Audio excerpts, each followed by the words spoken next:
I'm going to drop tonight's deck in the chat.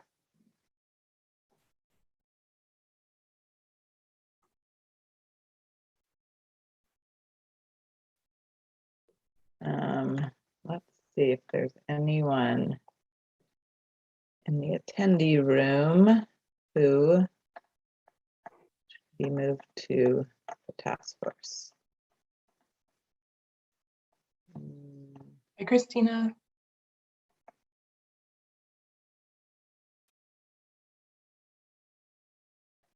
All right, so far I don't see anyone else. We've got a nice group in the attendees group here. We've got 38 folks who've signed on the Zoom, and then whoever else is in the watching on YouTube. So welcome, welcome.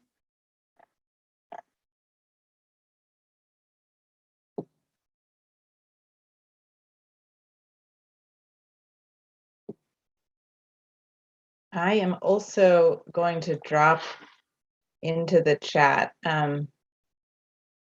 before I forget the Spanish version of our first report that we submitted to the council and the mayor. So this is the link to that in the chat. Thank you to ECE for managing that translation process, and hopefully it has already started to make the rounds, but please do share that with anyone who is interested. And once again, I will drop tonight's deck into the chat so people can follow along at that link as well. And with that, I think we've got a critical mass of task force members, so we will go ahead and get started. Welcome, everybody. Oh, there's Cynthia. Will you move Cynthia over, Raleigh? Sally called that Raleigh. I mean, Sally called that Cynthia, that we're gonna see you in that group. Come on over. All right, so we've got another meaty agenda tonight, and I want to start out with just a couple of updates. So one is, as I mentioned, we have the translated version of our first report, the Spanish language version. So we hope that will be helpful for folks who want to read in more detail about the recommendations that we have from our first report. And also wanted to flag that as of now, as you all know, this was our last scheduled meeting. We actually now have 2 more dates that we have secured for additional meetings with translation.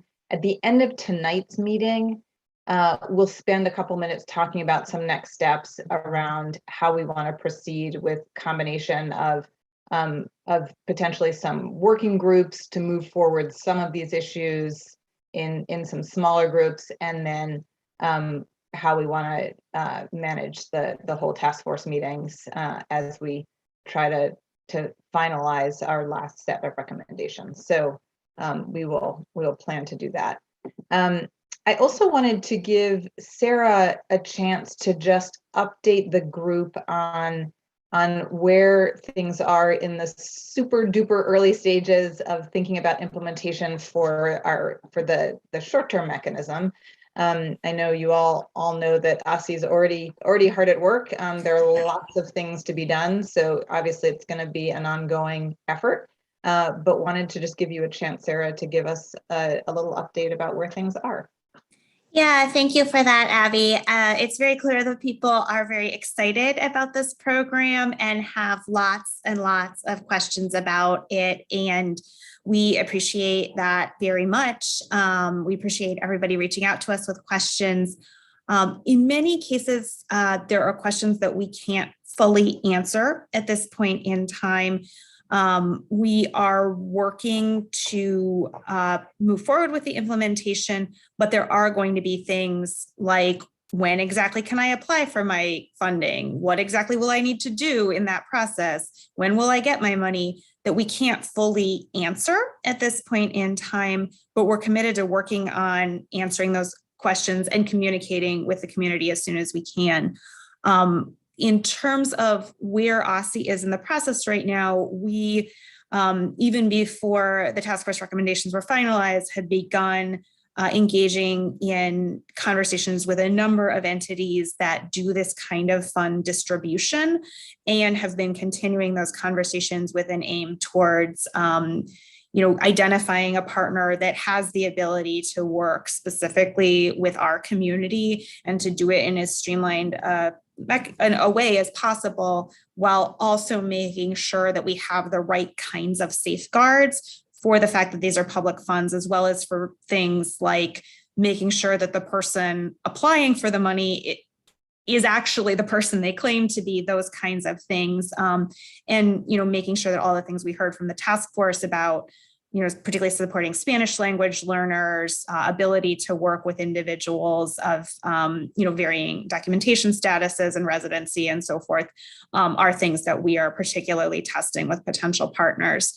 We anticipate that by late spring, we should be able to share much more information about the partner that's been selected, the exact timing of the distribution, and the specific things that individuals can expect to need to do to access these funds.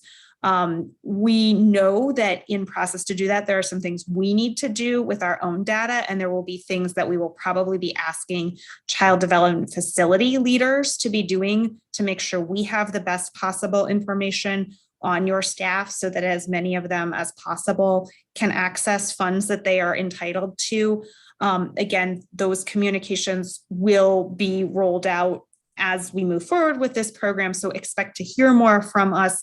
We are also planning to work through our grantees and through other community partners to share information in a variety of modalities, through capital quality, through our various entities that we work with that provide scholarships and educational assistance to child development staff. And so you may be hearing things through those channels as well. I sincerely hope we have some wonderful community partners that are involved in this work. The Multilingual Spanish-Speaking Provider Association has been a phenomenal partner. DC Action, we know you're doing great work with child development staff and providers on an ongoing basis.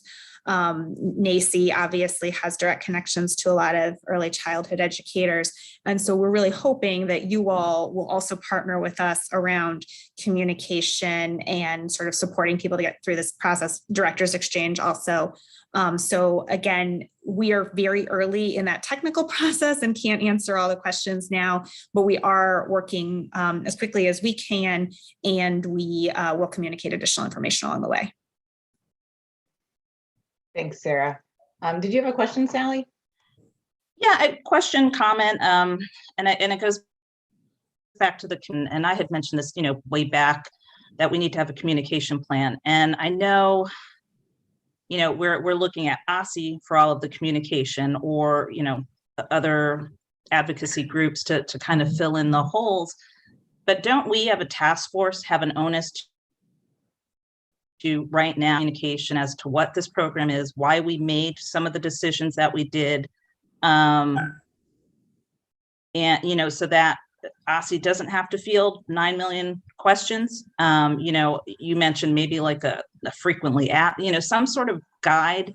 We can tell people to read the report, but that's I sort of equated that to Build Back Better. That's great, it's infrastructure, there's childcare, but what does it mean for me? And if somebody said, well, go read the Build Back Better bill, I'd be like, okay, I don't know, I don't know what that means. And, so don't we have an onus as the entity that is making these proposals, which includes, ECE is a part of this, but don't we have an onus to get information out there to the educators and to the public in general,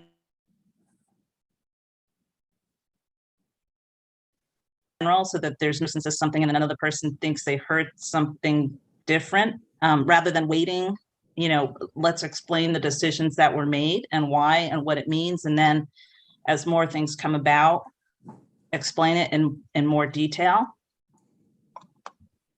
Thanks, Sally. So I'll chime in on this, and then Sarah or others are welcome to as well. So I certainly think that the task force can have a role in being clear on what our recommendations, have been, or were in that first report, and then as we develop the second report, and there might be a better approach to a executive summary of our recommendations. I think we need to be careful about the line between our sort of authority as an advising task force, giving recommendations to really to the council, and the mayor is our charge, which obviously in turn trickles to ECE, but or not, it probably doesn't feel like a trickle, it probably feels like a fire hose, Sarah, but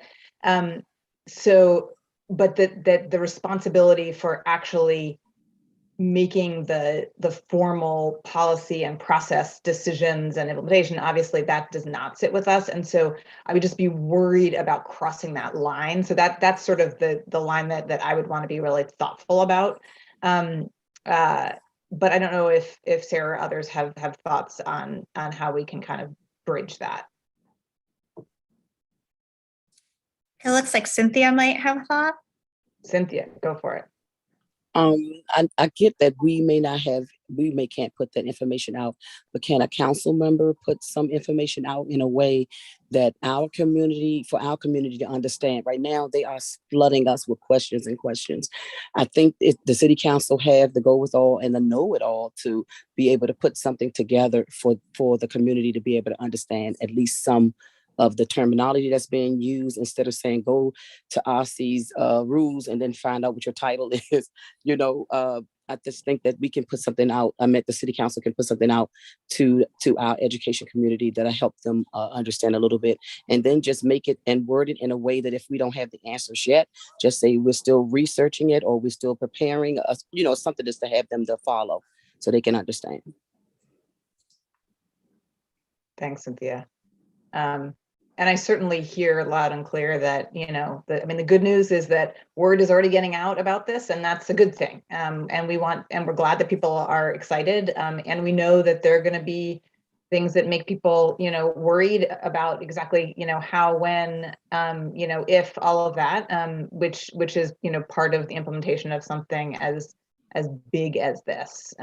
So we certainly are going to expect that's going to happen, and that to some degree, you're always trying to there's some responsive mode that it's hard to get ahead of all of those, because we can't obviously anticipate all the questions. I think I appreciate people raising this.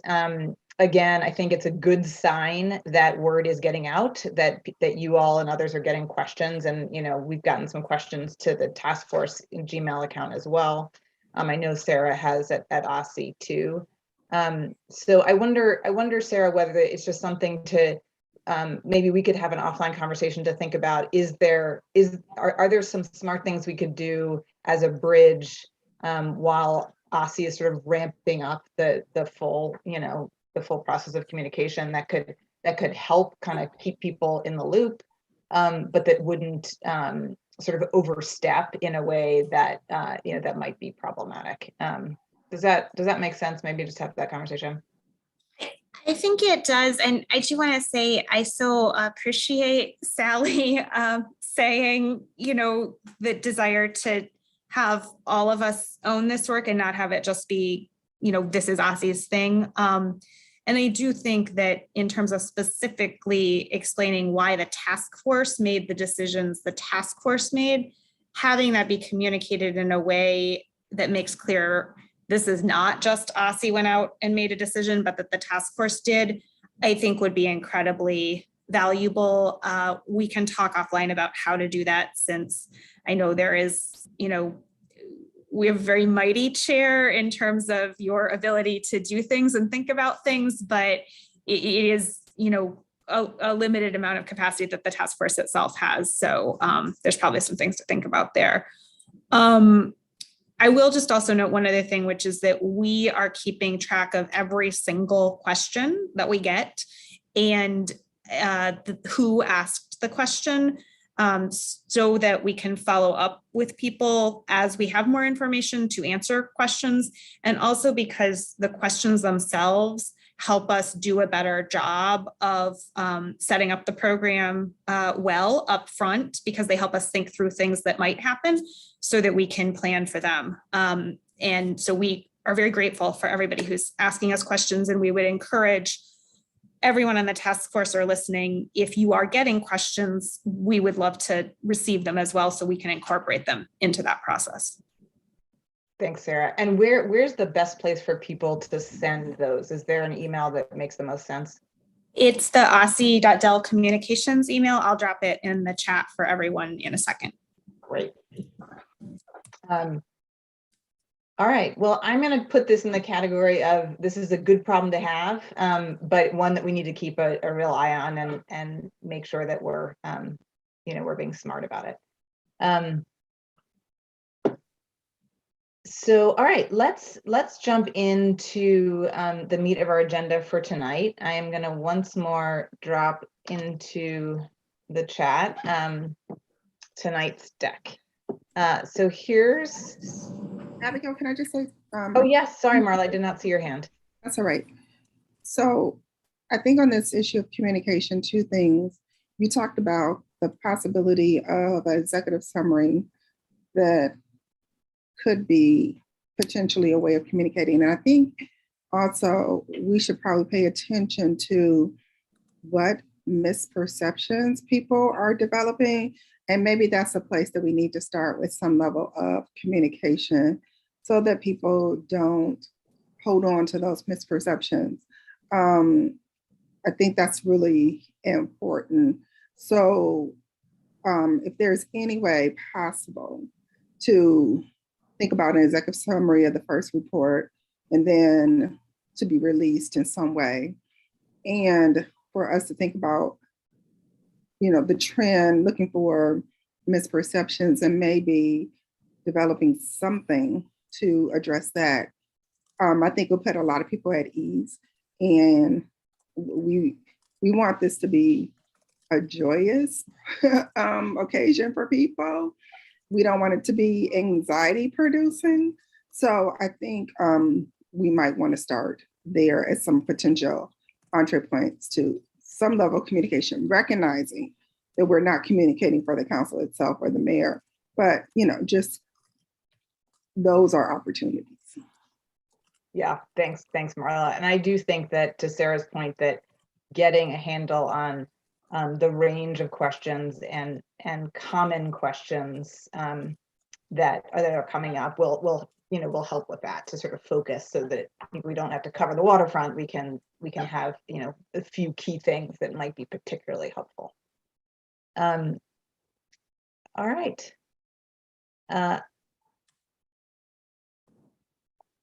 Okay, so here's what we are going to dig into this evening, and I'm going to do my best, which I always say, and sometimes I'm better at it than others, at sort of moving us through these topics, because they're so interrelated that I think it's helpful to even if we don't feel totally resolved in an area, to sort of move through, because they're just so connected that it's going to, I think, help us understand more broadly. So the first thing we're going to do is we're going to take a look at some initial system-wide cost estimates of Marla. This is for you, of what our sort of best educated guesses are around that. That can help frame then how we think about a number of these other questions. Then we'll return to the experience piece of the salary scale, and sort of look again based on the conversation we had last time at perhaps a little bit of a different way of thinking about it.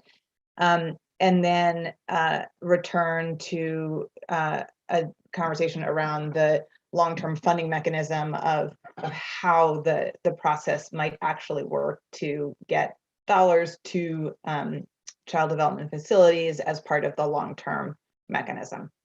And then again, our benefits conversation, which we keep delaying, but we are going to get to. And a number of people on the task force have had some additional conversations with some folks, some outside experts on this, so we can hopefully share some of that. So here's what we have in terms of the system-wide. Sorry, I'm trying to move all my windows here. Okay, so in terms of system level costs, big picture, and there's some backup detail in the slides, and I'll kind of breeze through them, but big picture, using a couple of different approaches, and they are related, so I want to be clear on that, led to similar estimates for total system costs of applying the new salary scale. And sort of the big picture numbers, if you look at a model that used the cost of care model and sort of built it up from a per child cost, you get to a $54.8 million cost of implementing the new salary scale. That number is a little bit less than that, 52.6, with a somewhat different approach where it looks at the differences in salaries, and I'll go through that in a moment. But basically, those two numbers are the big total numbers. So here's what I think we should initially take away from this. On the good news front, that estimate of somewhere between 52 and $55 million falls within the parameters of the Pay Equity Fund for FY23 and beyond. So as a reminder, the FY23 fund number provides for $69 million in dollars, program dollars, once you back out admin costs. So that would presumably, if that 52 to 55 million number is right, then we're within that, and relatively comfortably within that. Another piece of what I'd say is good news is in creating the assumptions for these cost estimates, they account for salaries beyond the minimum. So they don't simply assume that everybody has the minimum salary on our proposed salary scale. It sets it at an average of what would be equivalent if we were using all of those steps that DCPS had. It was something that would be equivalent to a step 5. And as an average. So, some people would be less, some people would be more, but the point being that it does consider that, experience beyond the minimum. And then the third thing to note is that these estimates also incorporate the costs of the mandatory employer paid payroll taxes, so that, around 10.5% that is part of what an employer would have to tack on to any increased salary. So it helps make this a little bit more of a real cost from the CDF, the Child Development Facility level. Here are the caveats, and they are big caveats, and I really, really, really, really want to emphasize them. The first is just the overarching, this is a back of the envelope theoretical estimate. And it uses a whole bunch of assumptions that, obviously we're hoping are right, but that need to be tested.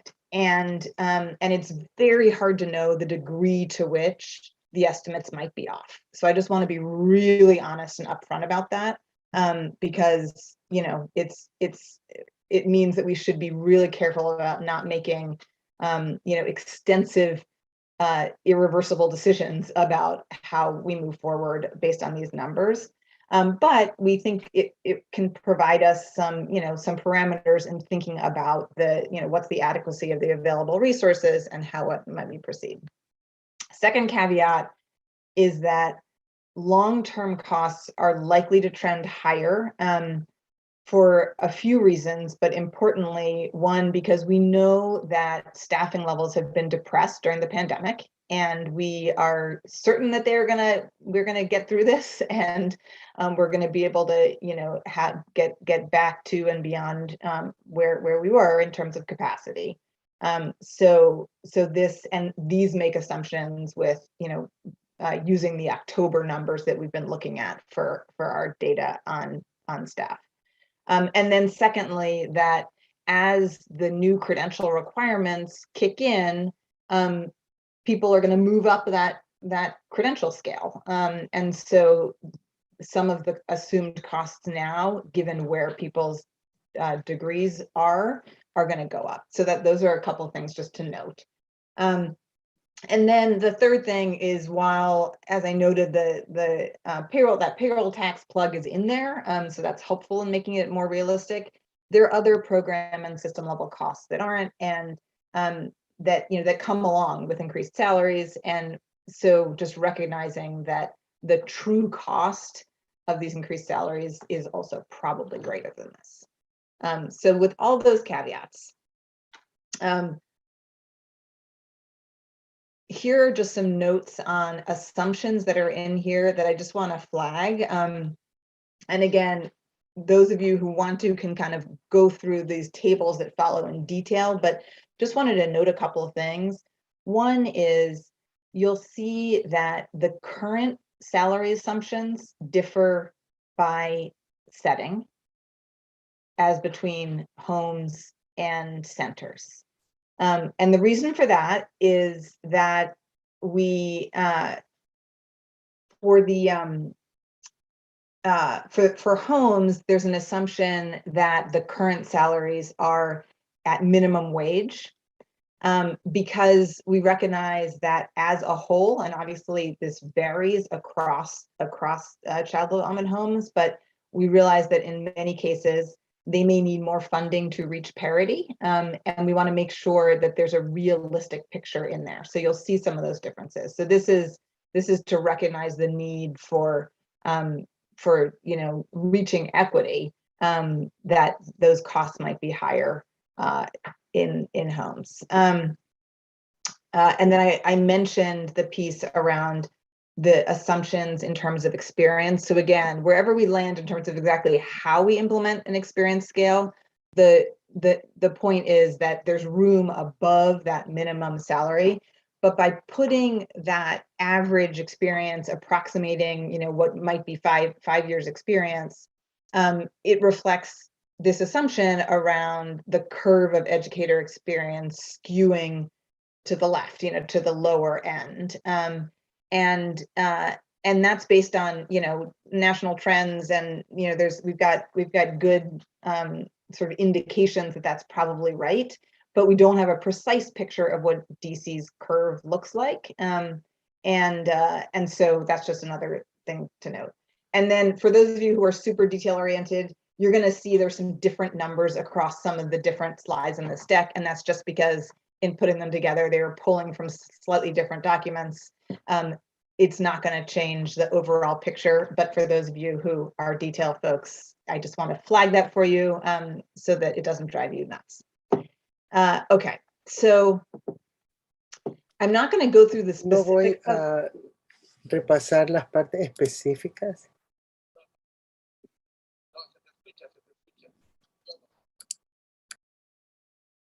Okay, are we good with our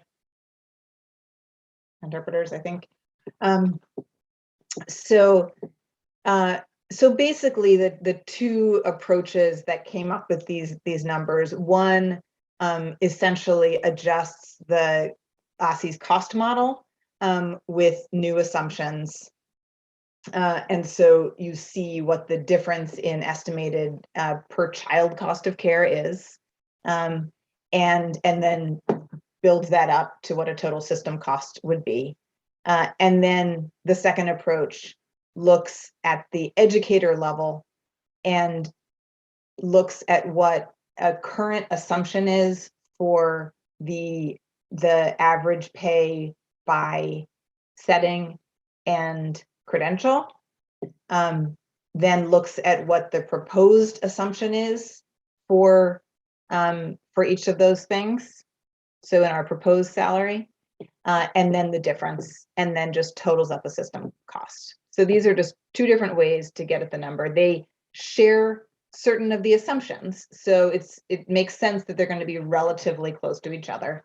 But it's helpful to cut it in those different directions, both from at a per child level and at an educator level. Again, those of you who want to go deep on this, happy to do an offline conversation, but I think it probably doesn't make sense to spend a lot of time on the specifics of this.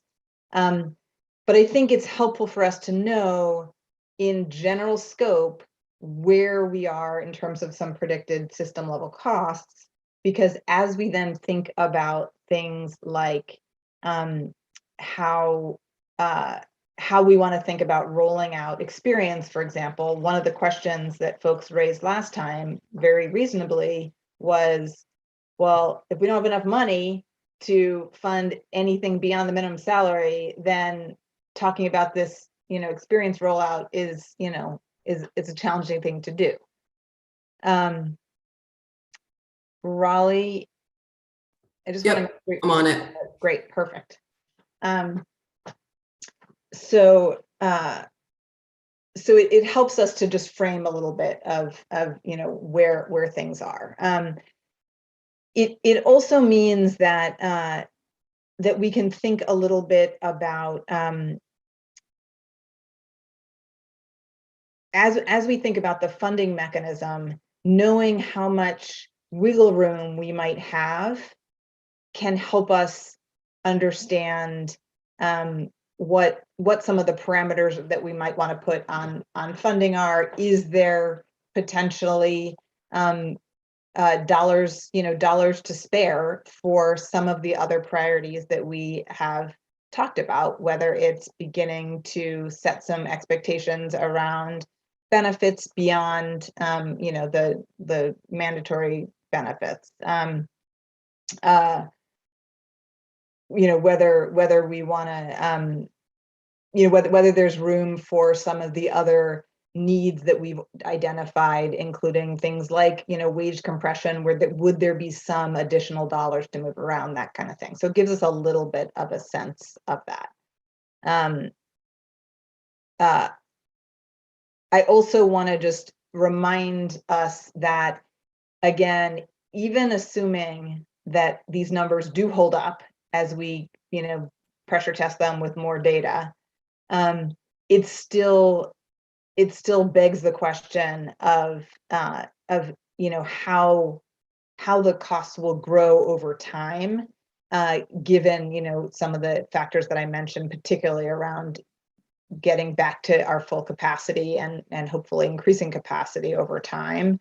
And so even if these numbers turn out to be right on the money, we presumably want to build in wiggle room ongoing. So that's just something else to keep in mind. Okay, so I want to just stop there for the moment. Where we're headed after this is to talk a little bit more about factoring experience in, and also about the funding mechanism itself. But I wanted to just make sure people are, have sort of a basic understanding of where this is before we move on to that. And I'm looking at Sally's question.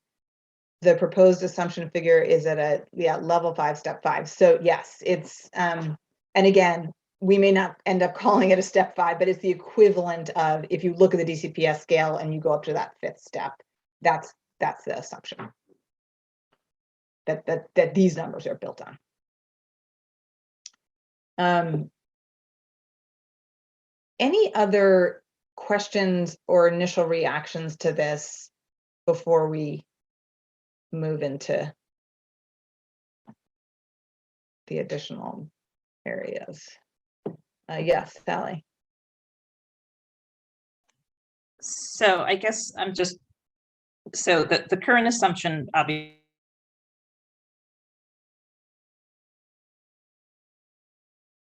obviously liable for what they would be expected to pay, and then the pay equity fund would pay the rest to get up to potentially this or whatever other figure works out.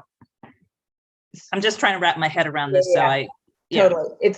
It's a great question. It's the right question. I'm going to have you hold off on it because we're going to get into that. And I think this next piece that as we move along will be helpful. Okay. Wallach. Hey, just before I go, Abigail, Sally, your comment for me at least cut out, and so I actually didn't hear the question that we're tabling. Sorry, my internet is unstable. I was just asking, if the current assumption is what the programs would be liable to, put into this. So I'd have to pay my lead teacher with a bachelor's degree 45, and then the pay equity fund would supplement the rest to bring it up to this level, the proposed assumption. Got it. Okay. Got it. Okay. So the other thing that was on it was more of a, I guess, a question here. So given that there's some uncertainty around the what the cost is ultimately going to be, right? You have these two different ways of looking at it, but we're not exactly sure. While we are going to think about, what do you do with some of that flex, is the way that, like, how are we planning to actually make the recommendation? Is the recommendation going to be like, this is the core set of stuff that we're recommending, and is it a prioritized sort of set of factors that then say, and if there's additional, once you fully cost it out, if there's additional, we would recommend that you would attack A, then B, then C in terms of where the dollars would go? Is that how we're thinking about it? I will toss that question right back at you, Walrick, or others about whether that feels like the right approach.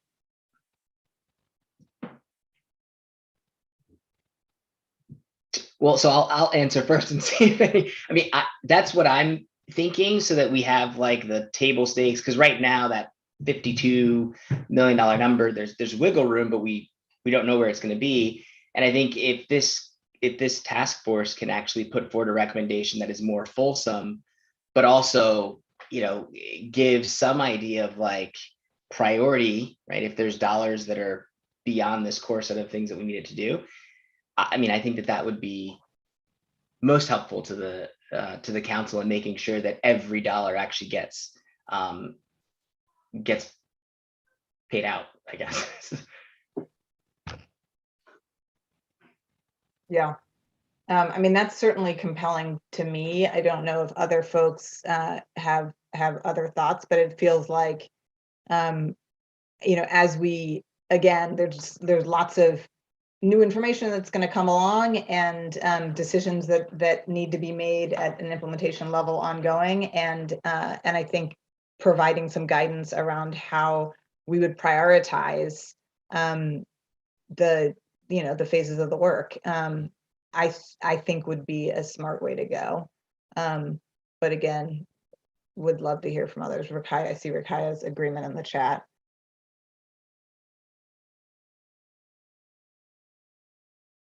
So I would encourage people to sort of keep sort of Walrick's, sort of framework in mind as we go here, so that we can start thinking, well, in an ideal world, we do A, B, and C, but, in the real world, we should start with, with one of those and prioritize, because we think it's going to make the most sense from an impact and implementation. They're thinking about our various priorities.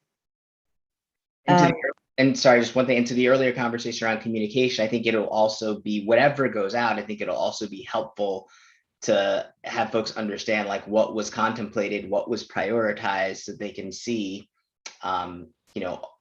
everything that's in there, and try to manage expectations a bit as well.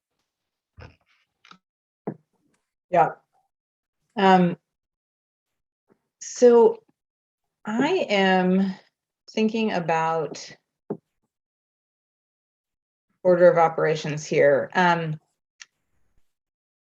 What I thought was that we would come back to the experience piece and then get into the funding mechanism. But I am wondering, given Sally's comment whether it makes sense actually to reverse that. I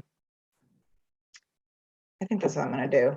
So let me preview what this, and then we'll come back so that you can keep them both in your head. So essentially, I took what our conversation was last time, where we were really sort of noting the values tension between, on the one hand, wanting, you know, consistency across the board in terms of how experience is treated, and on the other hand, the value on having autonomy at the child development facility level. And there are good reasons for both. And so thinking about where we want to strike that balance.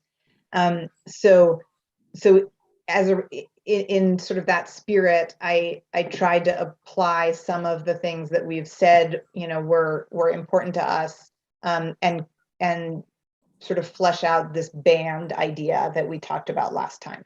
So that's what's in here. Again, you have it in your deck, so you can look at it. But I think what I want to do actually is talk a little about the long-term funding mechanism, and then come back to that. But you can sort of keep that in mind as something that I think plays out here. Okay, so whoop, sorry.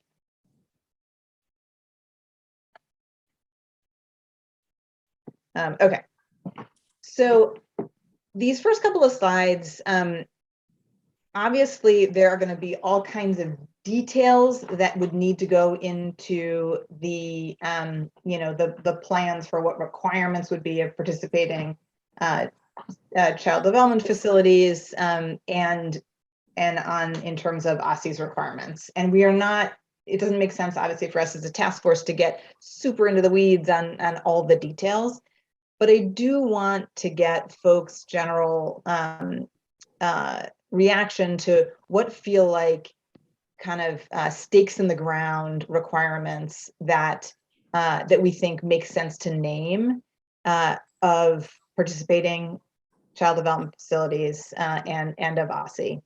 And then we can talk about what that, you know, what the approach to payment might look like. But the basic things that I think we've talked about, and I think these are all things that we have come to, you know, I think general consensus around. But one, paying eligible educators according to the salary scale requirements. And again, what those requirements are, whether they include experience or not, you know, at a centralized level, we got to figure out. But whatever they are, that's the baseline. If you want to participate in this and get this funding, you have to pay the salary as required.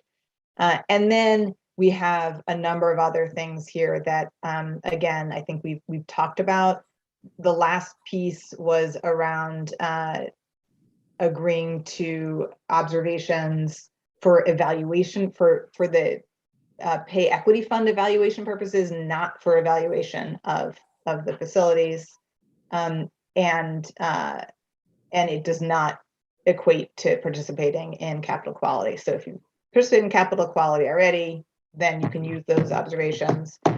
If you don't, you do not have to participate in capital quality, but would agree to that. So those are the basics there. Let me go through these next two and then get people's thoughts on it. Requirements of ECE that I've heard from the task force feel important to name. One is a whole category around streamlining reporting requirements to the extent possible. So I've heard this a lot from folks, that we want to make sure that the data systems, to the extent possible, can be leveraged so that people aren't, you know, providing the same information many times, et cetera.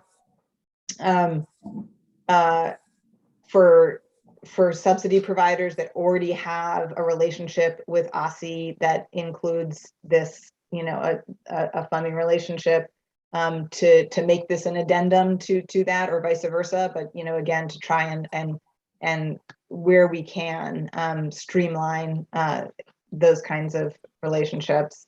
And then the last couple of things on here are, well, I guess the second to last is around making sure that there's an expectation that ECE is continuing to get feedback and input from stakeholders throughout this design and implementation process, which is going to be ongoing. And this is not a one, it's not going to be a one and done. This is going to be an ongoing effort, and that it's going to be really important for OSCE to commit to continue to engage existing forums, and having some, formal report out.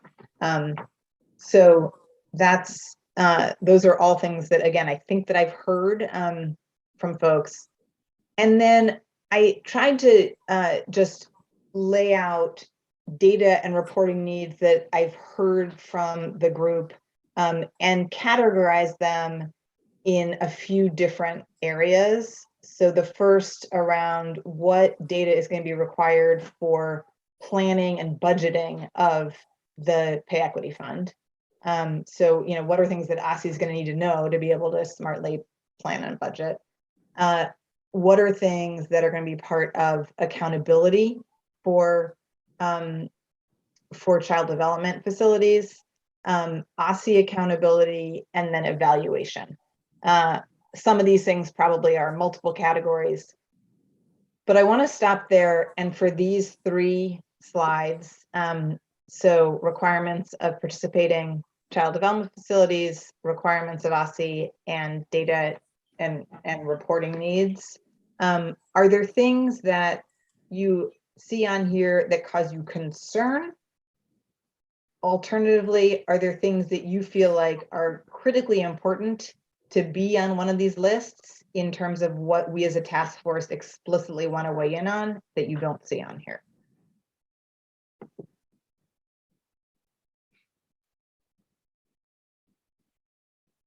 Marika. Can you go back 2 slides, I think? Yes, I can. Yeah. Can you tell me, I can see the value of asking for some of this data. It's just a little unclear about how the data is being used. And I just want to make sure we're not collecting data for data's sake if we're not making any decisions about it. So the Educator Evaluation tool is an example of such, where it's unclear to me. I mean, certainly it is best practice for programs to have some Educator Evaluation tool or a PD plan. Most have PD plans, depending on the system they're in. What would be the purpose of that from OSCE's perspective? Just making sure it's in place, or a qualitative evaluation? Are you, to clarify, Marika, are you talking about the evaluation tool? Sure. I'll start with evaluation tool first, and I'll move to the last one later. But evaluation tools are, let's start with that one. Is OSCE looking to ensure that educators have it? So then that means there'll be no qualitative analysis of the tool itself? I may not be understanding the question, Marika. I don't think the Educator Evaluation tool is something that OSCE proposed. I think it's included because it's responsive to things that the task force suggested previously. We need to take direction from the task force on that point, I think. Okay, sorry, I'll reframe. I understand that the drafts here are generated from task force feedback. I assume when it's implementation, if this is accepted, when we're in implementation phase, OSCE will be the one monitoring and using this checklist. Is that correct? Or would it be another entity?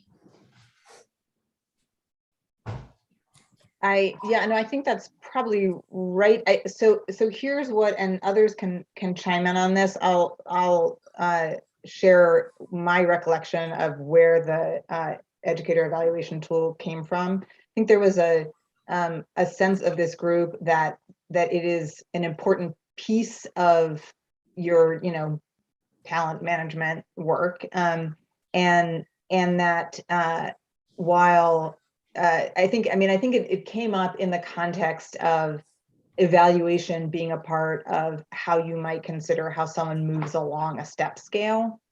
And while there was agreement that there should not be an expectation of a uniform tool that all facilities would need to use, that there should be an expectation that facilities are using some kind of mechanism for educator evaluation, and that was something that felt important to name. But I feel like Marla, Sally, maybe had chimed in. If there are others who want to either clarify that or provide alternate, Yeah, I think in terms of the educator evaluation, that's what the discussion was about, that there does need to be obviously some accountability in terms of educators and evaluating, how they're doing in their role. And I think in terms of the final bullet point, I think that's a different one. And I don't think that ECE is going to look at our evaluations. I think it's one of those things of like, yes, I have a payroll system that I can provide the documents.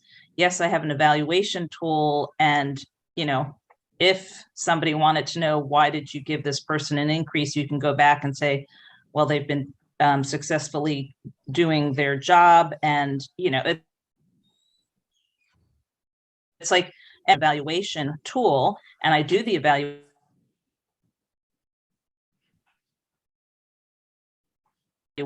They don't, and I do the evaluations, and that is part of my, accreditation packet. So that's how I view that one. The last evaluation is where I have questions, concerns, but you had your hand up, Marika, so I'll let you keep going. Yeah, I mean, I guess that's my point. I'm sorry, when I think accountability, I assume it's going to be ECE. So I guess I leap too far in the future. And with that, because I assume ECE will be the one implementing and holding folks accountable for whatever recommendations move forward. So yeah, I guess I want us to be intentional about what we're asking for. And if we're going to ask for use of an evaluation tool, then I guess at that point, it's just a checkbox. Someone says, yes, I use an evaluation tool, and just keep it moving, or it will just be important to understand like what are we trying to get here to promote? I think it's a good question. And so I guess, what this is sort of what I heard from Sally, which I feel like I've seen as I sort of look at some of these other models, like basically, and you'd have the facility attest to, I use this. It's not a super high bar for, ECE maybe wouldn't even like ask what the tool was, or let alone like have it on file. But it's basically sending a signal that felt important to folks in this group. I think that this is something that's an important part of the professionalism of our profession, to repeat my word. So, but and I have similar concerns about the last one as well. Just so I'm struggling with the observation being connected to this, considering the scope. Abigail, Mike, if it's a checkbox, that's one thing. If it's an attestation, that's a little bit more. And if it's a data collection, that's even a third level. So I think we need to be really clear on what we're saying and what we're asking ECE to be involved in, if at all, right? So since we're having this conversation again, I think we need to be more clear. Are we just saying we hope that providers will use an evaluation tool? Providers must attest to the fact that they're using an evaluation tool, and providers must provide data on the evaluation tool. I mean, those are different levels. Yeah, where's your head on it, Marla, and others as well? I mean, I think, to me, we want to know that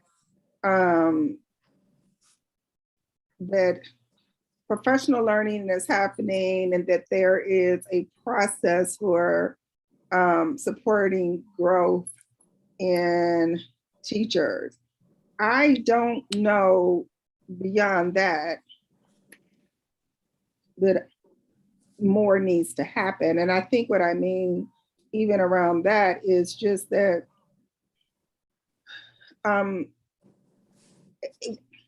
we don't always have to evaluate to prove professionalism in that regard, but continuous learning and continuous improvement is more an indicator to me of professionalism than just an evaluation. So I guess I err on the side of it's an encouragement. It's a, but it's not like OSSE is going to be asking for a lot of data or attestation. Because to me, attestation opens the window to, well, you attested to this, we're coming, so, have your evaluation documents ready and available. Yep. Thanks, Marla. Walrick and then Cynthia.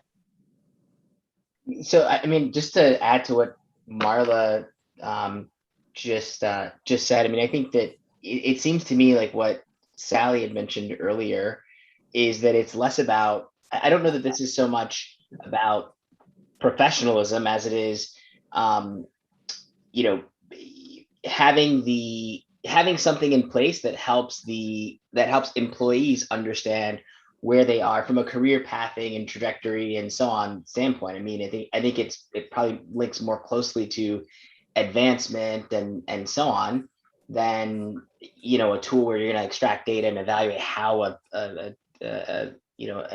school is doing or what have you. So to me, it seems like it's more of the is it there, and maybe part of the attestation says, is there a minimum set of things that we want that evaluation tool to do, and as long as they attest that, yeah, it does that, then that's fine. But it doesn't seem like it's that the purpose is to take data out of it and evaluate for that in that way.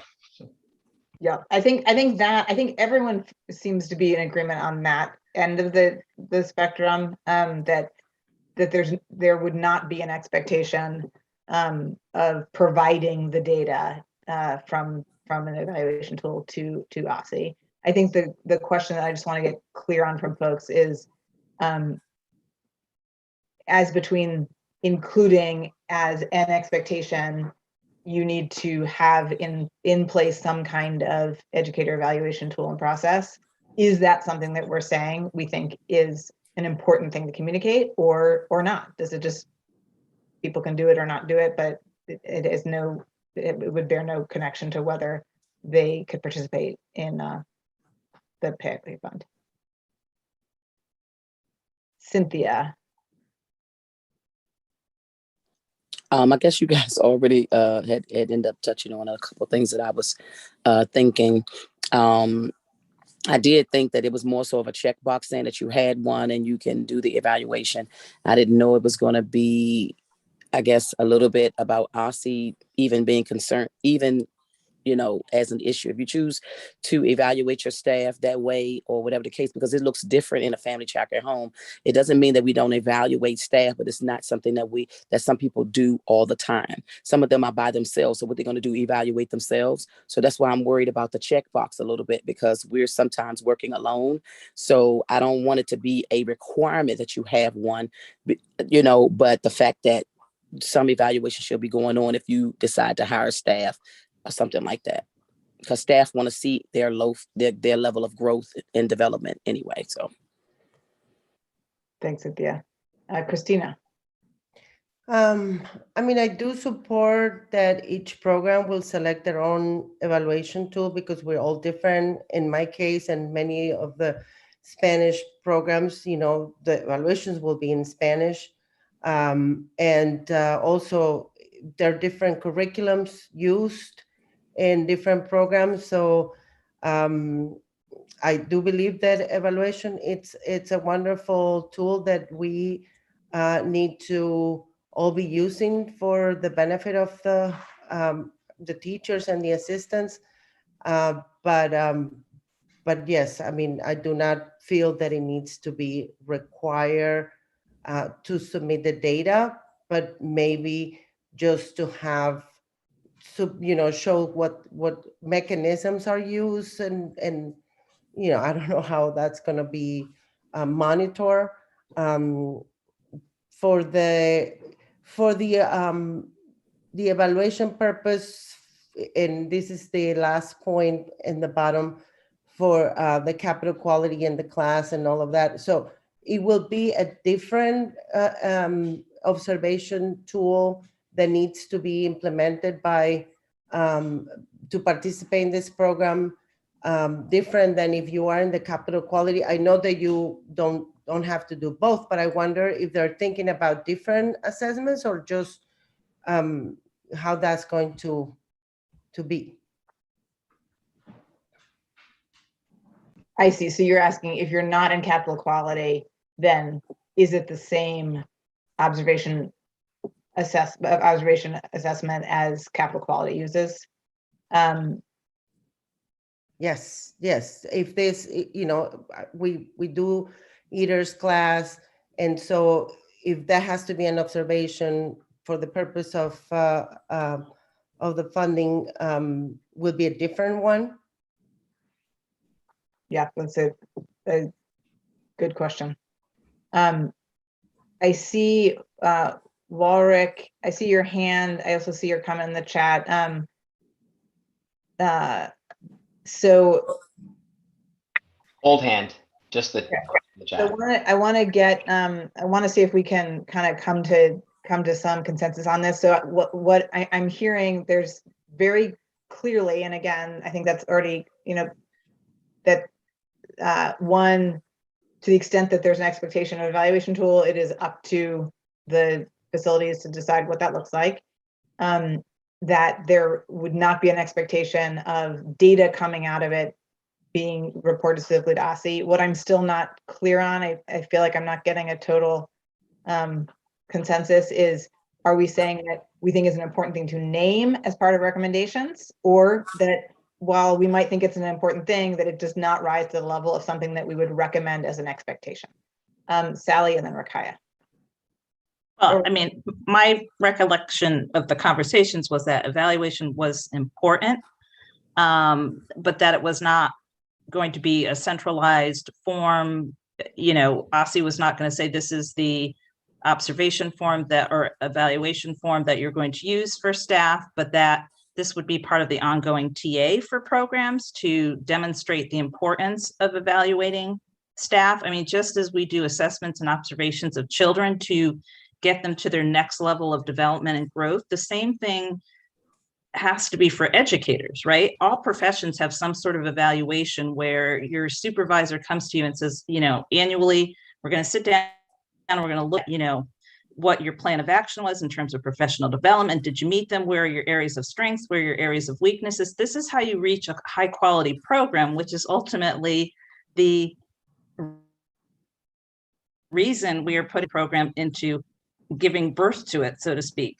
It is so that we have high quality programs for high quality outcomes for children. And if we don't assess what's happening in a classroom, both at a curriculum level, environmental level, and educator level, then we're not going to reach high quality. So I think my understanding was that was part of that ongoing TA to programs to, implement steps and things that will turn across the city. Whatever program you walk into, it should be high quality. And there are certain things you have to get to that level. And maybe, initially everybody's not going to have an evaluation tool. It might, be just a simple checklist, but, we're going to need to support programs in many of these aspects. Thanks, Sally. Okay, I'm seeing, yes, Sally, I agree with Sally. Rakaya, I'm hearing yes, that there should be, that we're saying that there should be, that we should recommend that facilities use some kind of a tool. And then the additional piece that Sally just emphasized is providing, as part of, ongoing supports in TA, that's one of the things that would be helpful for facilities in some cases to get support on. And so there may be ways to do that. Okay, and yes, Christine, I think we're very, very clear that there's not an expectation there would be a common tool. So this would be up to the context in a bunch of different ways. And I think Cynthia's point around family childcare, if you have one, if you only have one person, just the one provider, I'm sure that they find ways to connect with others and get feedback and that sort of thing. But obviously, you would not have the same kind of formal tool to evaluate yourself. So, appreciate that as an adjustment. All right. So I think we landed the plane on that one. Are there other things that people want to note in terms of these areas before we move into the sort of actual funding mechanism? Yeah, Rakaya. I have two things that I want to raise, and I'll do them actually one at a time because I know the conversation will happen. On the first slide, on the last bullet around observations. So what I'll say first is I agree there must be an evaluation of the Pay Equity Fund program. I think this is like a groundbreaking program that others in the country are watching, and it's important for us to be able to speak to like the outcomes related to this program. And at the same time, my question is, and maybe you don't know the answer, but I guess my question for the group is, what would observations at programs contribute to an evaluation of the Pay Equity Fund program? What is the kind of data that kind of observation would gather? I mean, I will just note that those observations are the measures that the district has chosen to use as measures of quality in early childhood programs. So if we were collecting observation data from a broader sample of programs that are participating in this program than just those that are in capital quality, it would enable us to track the system-wide trends in program quality over time using a validated and reliable measure. I know people have concerns about the implications for individual programs or your individual program's experience with some of these measures. I don't think that we are discussing at this point using those measures for individual program accountability, apart from the ways they're already used in capital quality, which we can have another discussion about that at a separate time. I would note that the other thing observations like this can do is create a data point on individual teachers that could be used for tracking individual teacher trajectories over time and supporting some understanding of sort of the intersection between teacher and program effects for other kinds of analyses in the long run. Thanks. Yeah. I have a second thing if no one wants to continue on that bullet. It's on the next slide. And it is the second to last bullet. And I guess I want to challenge the bullet a little bit in that I know that OSCE convenes a lot of spaces and tries to around a lot of people who've never been in a classroom but have all these solutions. I felt like if I wanted to go anywhere in that space, like for me, I'm a visual learner, so I felt like I have to be a teacher. I can't figure out who's not on mute. Oh, here. I think it's tomorrow. I got it. Okay. So yeah, so so I know OSCE convenes a lot of spaces where they collect, if there's collecting information or trying to get feedback, they go to all those spaces for it.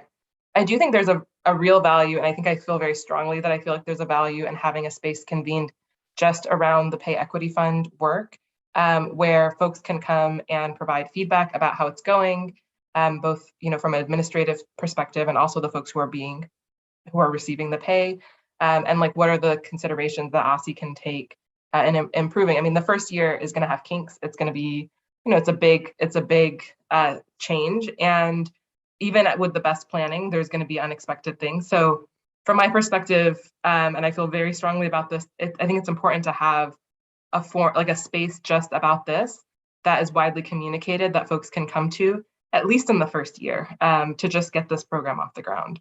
And not use an existing space. I appreciate the formal reports to the SEC DCC, and I don't think anyone would disagree that the SEC DCC isn't always like a very lively space yet. And I know that folks are thinking about how to get more folks engaged there. So that's kind of what that's my concern and consideration. Curious what others think.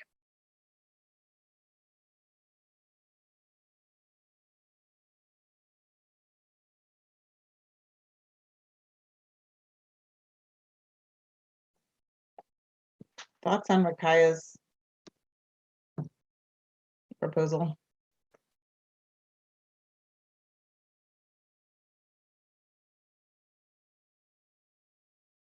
Yes, no, maybe so. Yeah, I mean, I think it's a good idea to have that space to gather that input and again to be able to communicate that out so people know.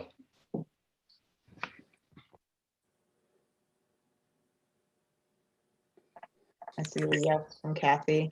I think that the trade-off that folks just need to be considering is, on the one hand, as Rakaya said, having a dedicated space, given that this is a significant new ongoing effort and it affects a lot of people, that having that focus space could be really important. And the counterbalance is that there with sort of every additional forum and group, it can sort of diffuse OSCE's efforts and communication. So I think that's just that's what I think what we're weighing. So all right, Taryn, Kathy,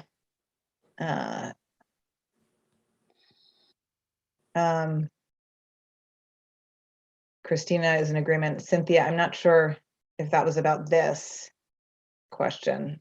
No,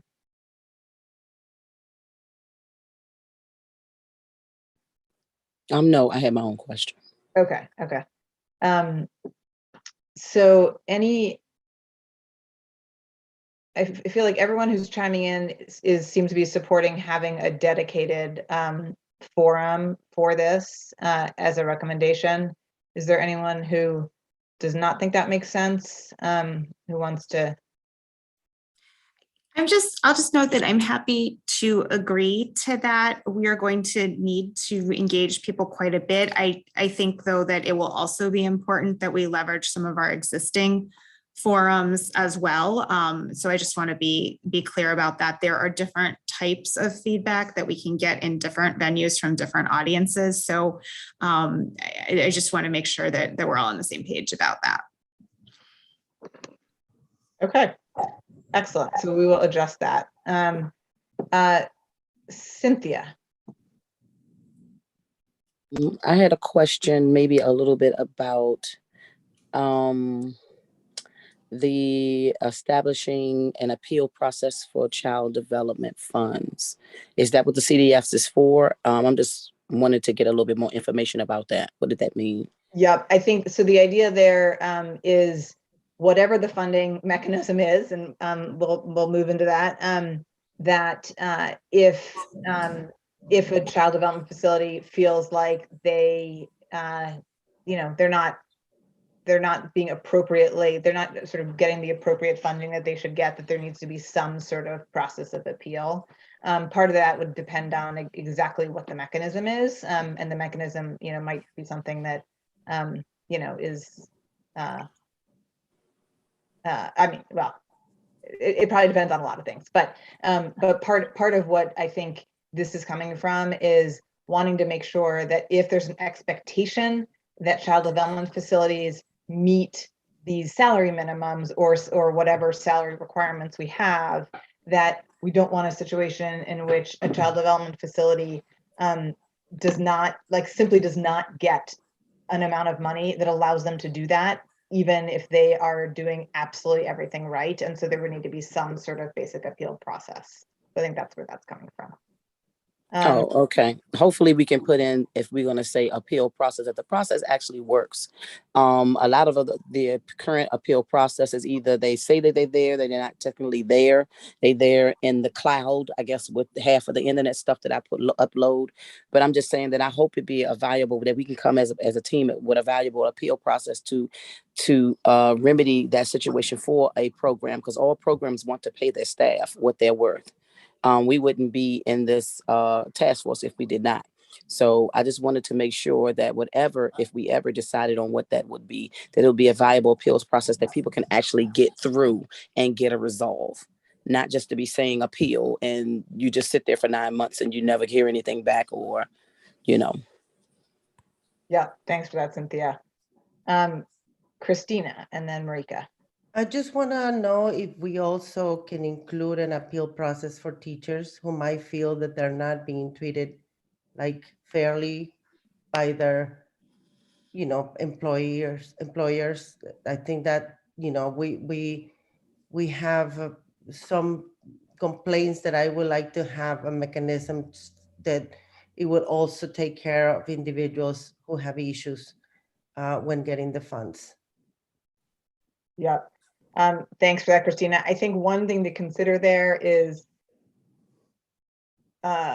being clear about where certain kinds of appeals make sense to go. So one sort of avenue here is through DOES. Should there be a question of, if an employee thinks an employer is not paying them fairly according to what an agreed upon, what their agreed upon salary was, that might not be an ECE issue, that might be a DOES issue. But I do think, I take your point that this is not just at the CDF level, we need to be thinking about the employee level as well. Yeah. No, I just think it's important that there is a clear process, even if it's DOEH, when we want to communicate it to them, that they know their rights. And if that's the avenue, then just make very clear and make sure that they have access, to the information in a way that they can actually make the claims. Yep. Thanks, Christina. Marika. Sorry, going back to the evaluation conversation, as well as Rakaya's point about all eyes on sort of this innovative program. I do think, and maybe it's just me bringing in some of the complexity of evaluation in early childhood. We often see well-designed programs receive negative press because they're evaluated based on metrics that frankly weren't even a part of the original program design. And so while I definitely think professional development plans, teacher evaluation, other program quality assessment tools are important, I'm still a little concerned about including those as part of the mechanism to evaluate this program if this program was not designed as a quality improvement, explicitly designed as a quality improvement program, or a workforce professional development tool. So I think it might be helpful at some point just to pause for a second and go back to the original intent to make sure that whatever data we collect, even if it's just for evaluation purposes, they're aligned with the intent of this program. Yeah, I think that is a really fair point. And it makes me wonder whether part of, and I hesitate to even say this because all of you who've dealt with big evaluations know how overwhelming they can be. But given the level of investment that we're talking about, which is really significant, just dollar investment, and given the way that DC is going to be on the national stage, already is, and is going to be even more. I wonder whether there's something in here around setting an expectation that there be some kind of evaluation design that, someone begins thinking through in a more, and whether it's an outside evaluation, I don't know what it is. And again, I hesitate because this could easily snowball into like its own massive thing. But I take your point, Marika, that without doing some thinking ahead of time, or early on around, this is what we think is going to be most important to understand about this for these reasons, and these are the data that are required in order to get there. That all is important to do. I'm not sure that this group is the right group to think that all through, but it does feel like there might be a recommendation around doing some of that planning. I mean, there are people in this group who maybe are the right people, like I'm looking at you, Taryn, to do some of that thinking, and maybe, maybe even thinking about like how you would frame that in a way that that's not overwhelming, but that gives some direction on where to head. Yeah, I agree. And I think right now we're in a hybrid stage. We're not going to go down the evaluation rabbit hole, but yet and still we're signaling by calling out certain data points already. Yeah.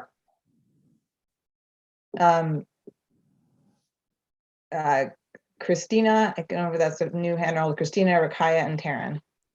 Well, it wasn't an all hand, but I'm just wanna piggyback on something that, when you're part of the capital quality, you have to enter so many data into the system, and you have to align all your goals that you're going to complete that year. And, I have experience in the charter world, and, you usually create your own measures of, your program.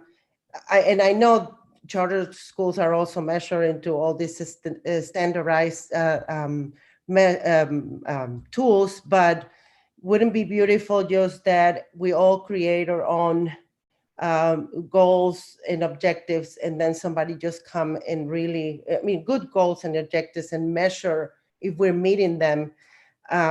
We have this obsession with, one size fits all, and we all need to be doing the same thing, that sometimes it's hard. That's what it makes some uneasiness in terms of being evaluated by something that you might not, be implementing. So it's just a comment. Thanks, Christina. Rakaya, and then Taryn. I appreciate the points. The point you brought up earlier, Christina, about teachers. And I think it's important that we think of, we at least explicitly name like what we want to happen there. So that's just affirming what you said earlier, Christina. And I apologize if what I'm about to say is repeating either what you said, Abby, or what Marika said. I was thinking about the things you were saying and maybe missed parts of what you said. But I do think part of my question about evaluation, which I know we're not going to dive into in a lot of depth, is part of it is about how we design the program and what our considerations are in terms of like what is the goal of the program. I don't know that I feel totally like along the way we've named like any of those goals that Marika suggested as examples, and like considered whether each component that we're adding into the program, how it relates back to that goal. Other than like increasing salary, making sure it's fair, making sure that it's with parity to DCPS. But in terms of like quality and retention and those kinds of things, I don't know that we've checked back on every component we've added to make sure that we think that that's going to contribute to it. So I think that complicates the question of evaluation, and I don't have a suggestion for what to do about that, but just maybe wanted to name it. But I was feeling that way. Taryn.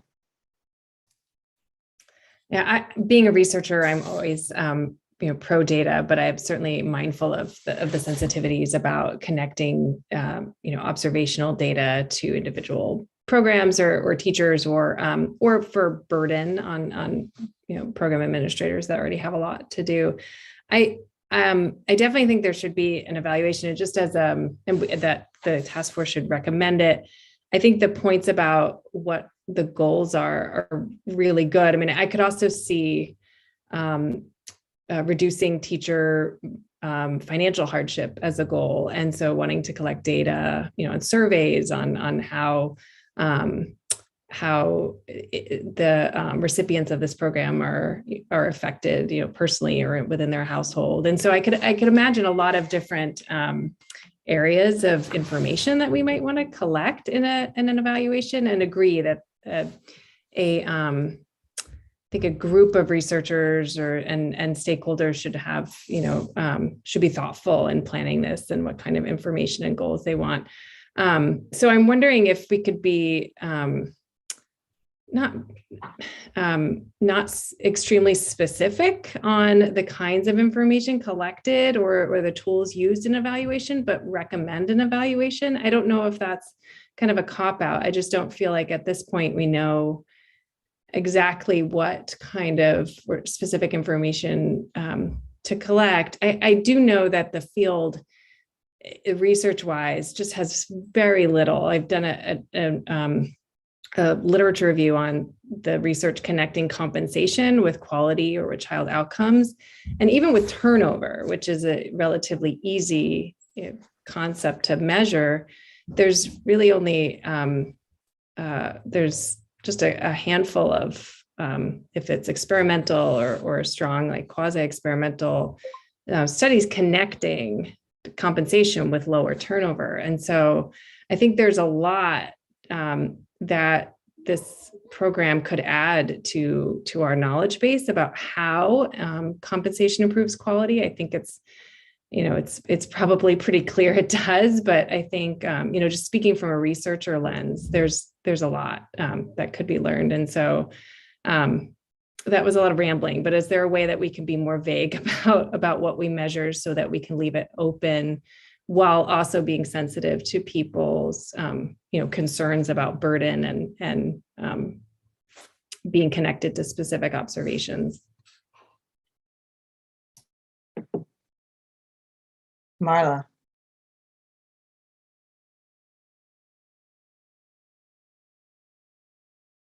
Hey, Marla, if you're talking, we cannot hear you. Yes, that would be helpful if I came off of. First of all, I want to apologize for being off camera so much in this meeting. I'm kind of in the woods and the internet is shaky, so I need to turn off the camera so I can even stay online. Second of all, I just want us to be cautious. I spent most of my life in K-12, and I think there's some things that have happened in K-12 that we thought were going to produce certain results that didn't. And I just want us not to have to travel some of those roads again, thinking it's going to yield certain information, or that we need to create all these other potential accountability measures when I'm not certain it's going to produce what we think it's going to produce. I think that ECE is so much about the relationship between the teacher and the child and the students between themselves. And that's what we have to keep focused and centered on. And I keep hearing this word professionalism. This keeps getting used, and it really concerns me because I don't think it's not professional, the sector. I think that kind of relational piece is so much in K-12, and I just don't want to make ECE become so measured in a way that it loses the true essence of what it's bringing to the table. And I don't know if that's clear or that made any sense, but it's such a special place and such a special set of years in a child's life. I don't want it to become so mechanical because people are trying to meet certain accountability measures that they're not centering the child and what's best for that child in the process. Thanks, Marla. So here's what I think I'm hearing. That there is a recognition that evaluation of the pay equity fund as distinct from evaluation of educators or child development facilities. I think it's really important to make that distinction. That is not what we're talking about. We're talking about evaluation of the pay equity fund program. That there's some that there's agreement that having some mechanism for for doing that is going to be important, both in terms of assessing the impact of, $75 million a year of public funds, but also because DC is at the bleeding edge on this, and there's going to be interest from the field that we feel some responsibility to contribute to. So I'm hearing that. I'm also hearing that there are some really critical questions about what are the goals, what would we want to be measuring, which would then lead us to understand what data we need and how and when, and that for a bunch of reasons, one, this group may not be the right group to dig into the details of all of that, but also this might not be the right time to do that, and so having a recommendation that makes it clear that we think that some form evaluation is important. We think it's going to be important to design that in ways that consider, what's going to be most important to measure, and so, and I don't think it's a cop out, Taryn. I mean, I think it's recognizing that that this is something that's going to require some focus and expertise, and it just may not be the right time to do it. I will also just note, Abby, that the legislation has not provided any funding specifically for evaluation. If we thought about collections of certain types of data as part of the administration of the program, we can fund them with funds that are provided for administration and then make them available for evaluation in the future. But we do not have, under the way the legislation is written now, money for evaluation apart from that, which is one thing to think about. We should be thinking mostly about what is the information we actually need to collect to administer the program itself, but that is another thing to take into account in thinking about some of these questions. Yep, that is a very, very important point, and I think we would want. Yes, I see Rakaya's comment there. I think that would be something we want to be really clear about, because obviously some kind of full-scale evaluation is going to cost money, and it's not accounted for in what is currently pay equity fund. So that's, I think, important to note as well. Okay. So, and Kelly, I just noticed that you were in the other room, so pulled you on over to our room. Welcome to the other room. So if people have other thoughts on any of these, please continue to share them, and I can refine all of these lists based on tonight's conversation. I want to. Can I note one other thing, Abby, that I think is missing and is somewhat important in this chart? Right now, it looks like there's only one check for OSCE accountability under progress reports to the SEC DCC. I want to note that there are lots of other ways we are held accountable. I mean, ultimately, we're accountable to the council and the mayor. We're getting ready for our performance oversight hearing at the beginning of March. I just want to note that there are other ways we will be held accountable for this program. Yes, appreciate that. Noted, Sarah, and I think we would all recognize that there are plenty of eyes on you and expectations around accountability, but we should make that clear.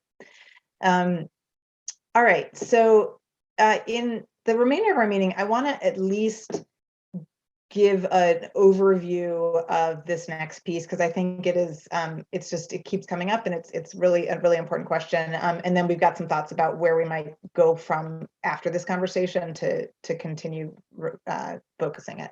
So when we think about the question that Sally and others have raised around, okay, we've got this pot of $70 million, like how is it divvied up, and how do we think about that in terms of the expectations of meeting salaries? So that's the sort of big picture topic here. So there are any number of ways you could do this. I want to share two contrasting examples to just give a sense about some of the factors we might think about. So this comes from, and this is literally a screenshot of the Excel workbook that comes with the application for New Jersey's preschool education aid program for private providers that are participating. So basically what they do is they have providers fill out a, multi-tabbed, detailed budget worksheet, and including costs and revenues. This is how many teachers I have. This is how I'm going to pay. And this is not an analogous program to ours in a lot of ways. So, there's lots of things that are different about what they're doing and what they're trying to do. But in terms of how they come up with the funding amount for a facility. And by doing that detailed budget, that allows for a very precise estimate of need, that this is what this is going to cost. These are the revenues that the facility otherwise has, and therefore this is the amount of money that's needed. And as a result, there can be pretty specific expectations of how that money is spent, because we know you got $150 for your $150 worth of need. So it means we know we can say, these are the things you need to do with it, et cetera. So it has precision as one of its characteristics. It requires a fair amount of front end work on the part of the facility. So, providing a lot of data, and then some pretty significant reporting and monitoring on the back end, given all of that, for both the facility and the agency. So that's one approach, and you could do this to varying degrees. Okay, but that's one way of thinking about essentially, like, how much money do you have? How much money do you need to spend? And what's the gap, and how are we going to fill it? Another example, and this comes from Massachusetts C3 program that was part of their child care stabilization grants. This uses a relatively simple formula that generates a base amount for every child development facility, and then an equity adjustment for facilities that meet certain criteria. In some ways, this is similar to how DC did its child care stabilization grant. So there's some similarities you'll see there. It does not account for the specific costs and revenues of each facility in the way that first example does. So in their case, the base amount is determined by license slot. So X amount per license slot, you do that math. They have a staffing adjustment approach, and then they have an equity adjustment that's based on a couple of factors. So this is sort of how they approach it.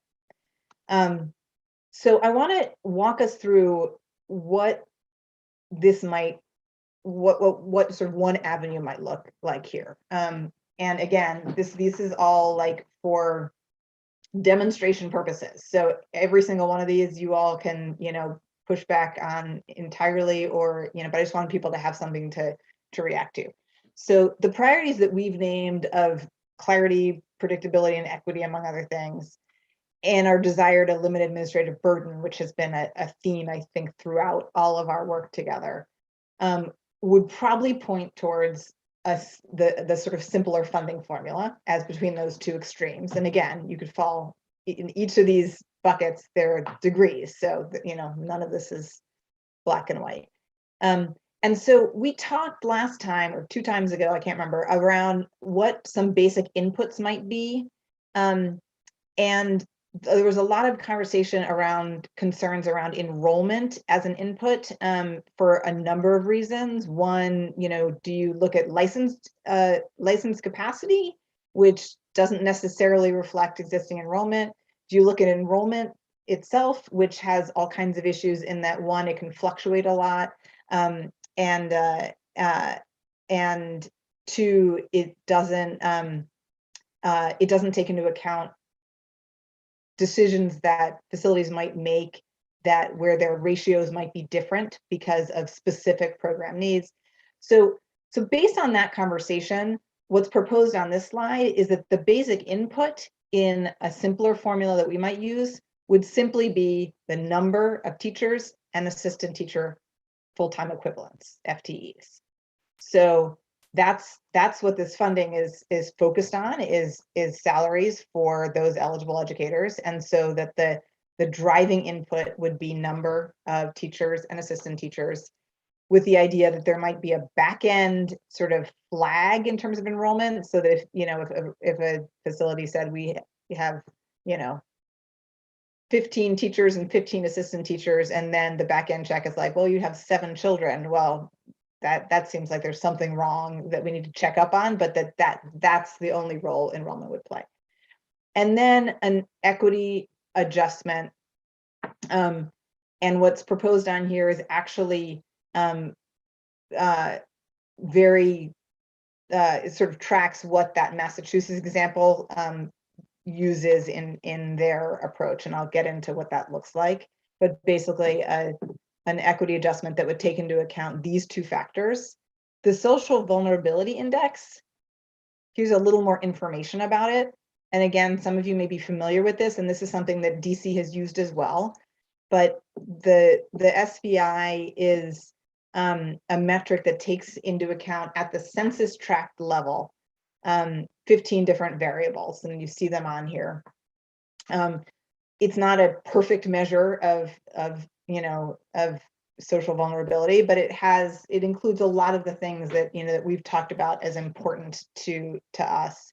And it would basically look at if your facility is operating in a census tract. Yeah, thank you, Rakaya, for that question. So it would be based on the census tract of the facility in this model again. In an ideal world, you're looking at every single child you're serving, but this is a much more manageable way of doing that. And it's a proxy. So that would be a piece of the of an equity adjustment.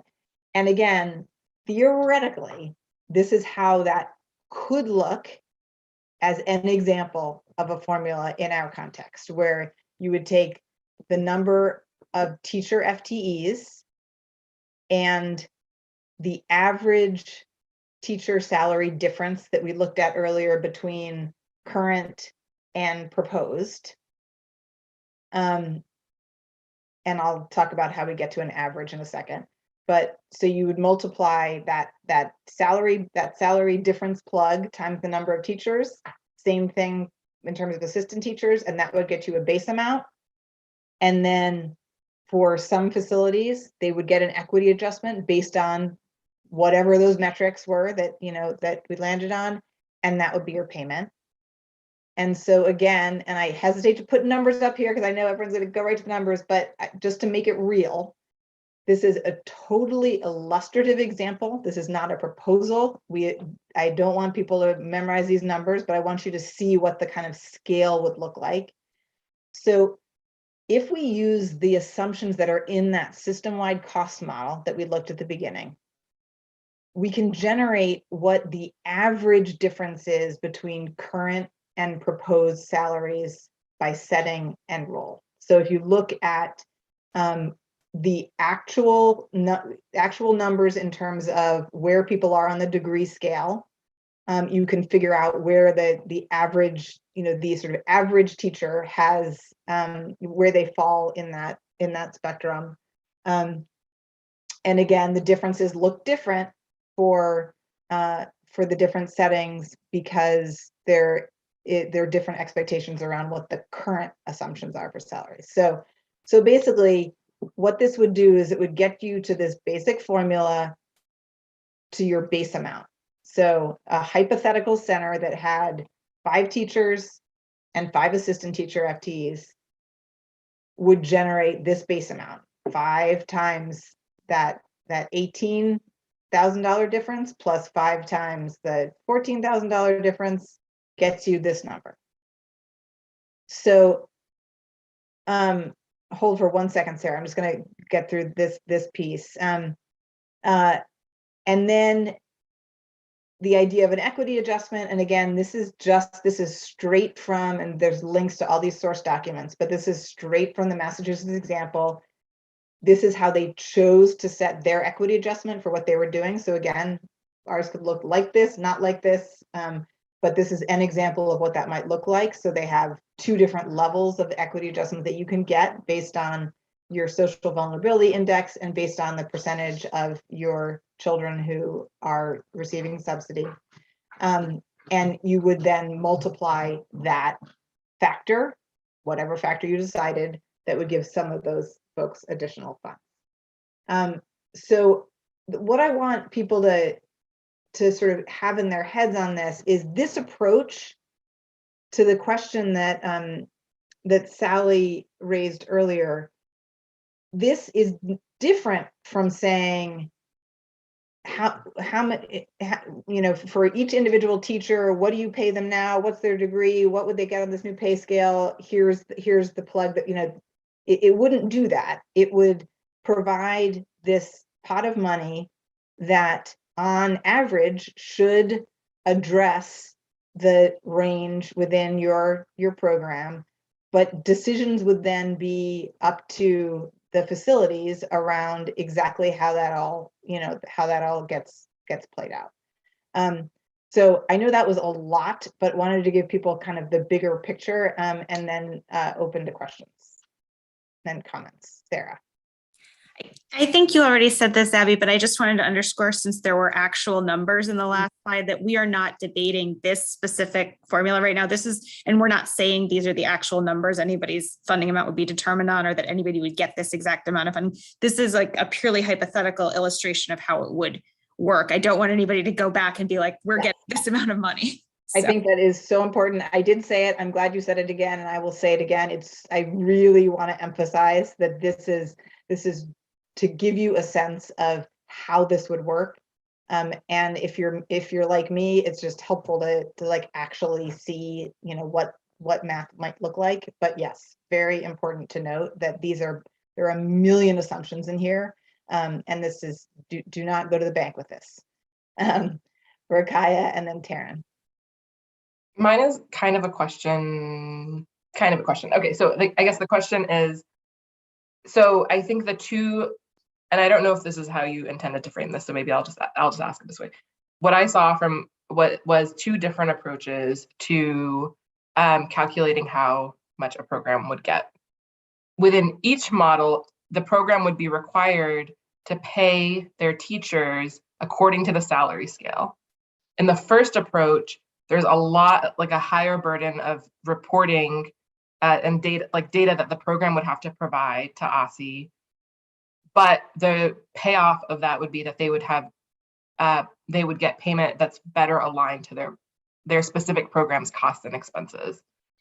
And just correct me at any point when I'm wrong. And then the second option is a simpler approach that may result in a payment that is not exactly calibrated to what that program is bringing in and its expenses are, but would require much less burden of input and data from the program. And either way, they would have to meet the salary expectations. Is that a good interpretation? I think everything you said I would agree with. I would add something that maybe shifts a little bit. So one of the things that we have talked about is not wanting to sort of penalize programs. I don't know why I put quotes on that. To penalize programs that have currently figured out a way to pay their employees at a higher rate. And essentially this first one could do that. So that's one other element that I just want to sort of throw in there. And then similarly, and again, because you could adjust either of these to address these in different ways, but I think that there's another element of this where recognizing that certain providers that are operating in historically marginalized communities, where and or are serving high numbers of kids who are using subsidy, that they might have sort of greater needs in terms that are sort of historically like sort of legacy greater needs that that an equity adjustment could address. Now, I guess you could potentially do some sort of equity adjustment in the first one too, like just say on top of whatever it is, like we're, but I think recognizing that that might play out a little bit differently as well. Yeah, Taryn. These are really helpful examples to walk through. I just thinking about incentives and like potential unintended consequences of each of them. I think you discussed one about potentially those who pay teachers more now might be somewhat penalized. I'm also thinking about different. It would require, I think, burden of reporting, but also figuring out like, well, how much money is spent on classroom materials and supplies, and if you change that, does that change the amount that you get for compensation from the fund? And it requires a lot of information, I think, about the program and then reporting that out. But the second kind of more standardized formula with the equity adjustment, I really like the equity adjustment. And is there a danger at all of a program not having enough funds in that scenario to meet the compensation scale? I'm just thinking, if, let's say there's a program that has very experienced teachers that have stayed with them for a long time, if the formula is based on the gap, might they fall short of actually meeting? There be some, certainly wouldn't be everybody, it would be less than half by definition, but might there be some programs that wouldn't be able to actually pay based on the compensation scale, given the grant amount that they would get if they didn't get an equity boost, especially? So just thinking through that, and if there's ways to kind of put guardrails to prevent that. Yeah, I think that's a great question. And I, theoretically, I think the answer to that is yes. I think one question is, where you, given the amount of money that you have, like where are you able to put that, where are you able to set those average costs, and are you able to set them a little bit higher to give a little more wiggle room, that then allows, one of the things we've talked about is we know that there are other needs that are good, that they're follow-on needs that are going to cascade from increasing teacher salaries. And we struggled with like who gets, even some of the eligibility stuff that we talked about early on, knowing about the wage compression issues, and then knowing that there are people with directors, for example, but also knowing that there are people on the lower end of the pay scale who now there'll be an even bigger gap for them. And while this fund is focused on teachers and that is the priority, we know that those follow-on effects are real. And so to the extent that the formula could allow for some additional wiggle room, it could allow some facilities to use those additional funds as they see fit there. Now there may not be enough money to do that, and so that's important to note. Sarah. So I want to note that we're quite aware that the sort of equity adjustment piece is not super precise in targeting the needs a program might have, and it's trying to draw on best available data in a context where there are gaps in the data that we have, some of which we've discussed. One of the things that is included in the funding for OSSE's Building and Sustaining Quality Grant is actually funding to do a provider survey. It's something that hasn't been done for a few years because of the pandemic. But in the past, when it had been done, getting responses was very, very challenging. But we are planning to do it this year, and it would address various things related to providers' costs as well as the rates that they charge. And the hope would be if we can if we can get good data from that survey, that would actually help us refine some of the way we think about what a formula could look like over time to better account for factors that might drive variation in programs' ability to pay the salaries, beyond specific staff characteristics that we know about. The other hope that I would have is that if people understand that, it may help us get better responses to that survey going forward. And we're not ready to implement and field that survey yet, but as we do it, would want to communicate with everybody on this task force to enlist your assistance in helping increase the response rates. And, we're being very mindful about things like making sure it's supported for multiple languages and all those kinds of things. But I wanted to, that is a piece of our thinking about how we would do this long term and how we could get better basically as we move forward with this. Thanks, Sarah. That is helpful to know. So I realized that I had lost track of time and we are out of it. So I know that was a whole bunch of new content here.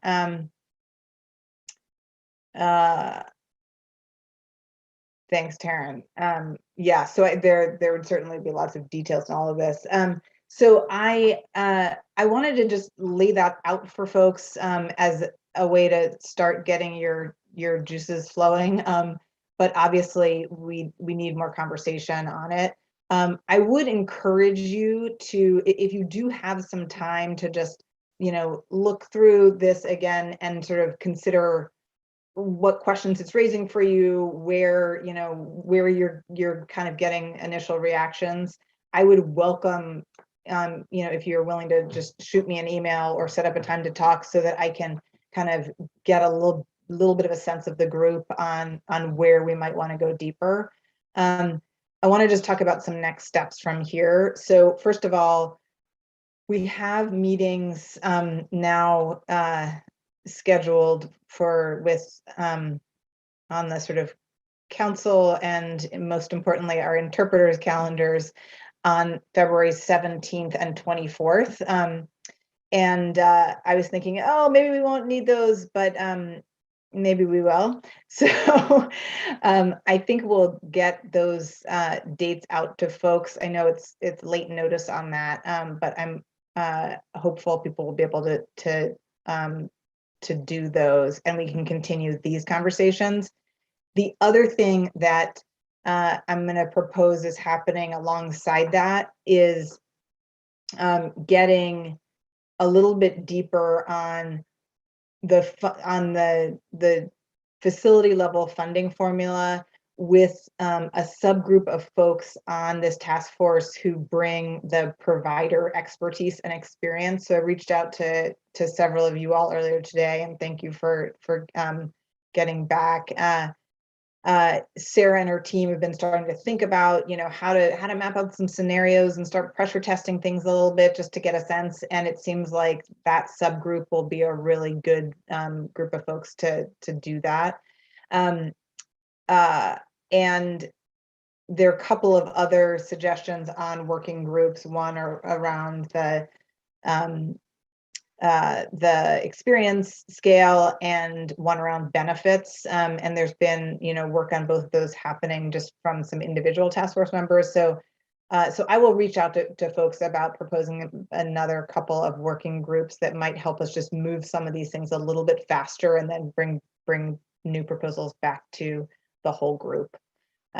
So I think those are the next steps. And then, pretty soon we'll start translating things that I think we have agreed upon into language for our second report. So we'll start just knocking out some of the things that I think we already have talked about and beginning to flesh out that next version of the report. So, in the next couple of weeks, we'll also invite you all to that as well, so you can see how that's shaping up. All right, apologies for ending a little bit late.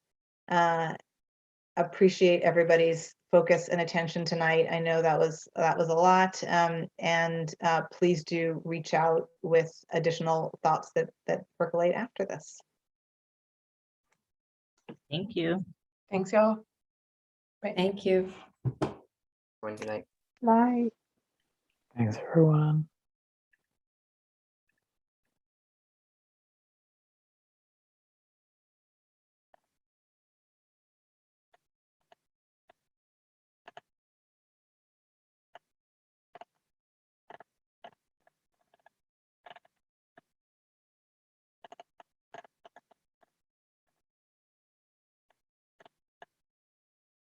Oh, Raleigh.